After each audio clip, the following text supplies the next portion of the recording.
Dear Mom, dear Mom, I'm thinking of you.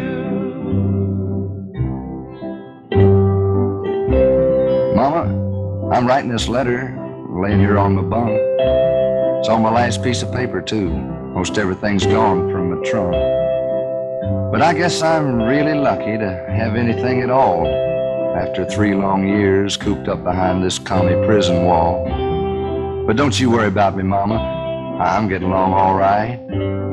But to tell the truth, I sure am itching to get back into the fight. You know, Mama, the other day, I heard the silliest rumor. It must have got its start around by a real twisted sense of humor.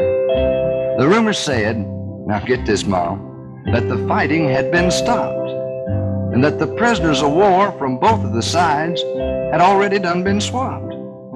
They say it happened nearly 2 years ago in a place called Panmunjom. Boy, some of these guys will start any tale and sit back and watch the fun. But it's just a rumor. I know it's not true. Why, it's as plain as it could be. If they'd swapped prisoners, as that story goes, how come they overlooked me? But say, wasn't it about that time that they throwed us in trucks and tied us? Do you reckon them scamps brought us back in these hills just to get us out of sight and hide us? Why, wouldn't it be awful if they'd reported us dead and was going to keep us here to stay? Or sent y'all word that we didn't want to come home? We wanted the communist way? Oh, but they wouldn't try that. Not on Uncle Sam. Why, he'd tear 'em limb from limb. Them commies is smart right from the start. They wouldn't try to get tough with him. And say, Mama, I've wrote you every week. Not one time have I failed. But I ain't heard from you like I used to do.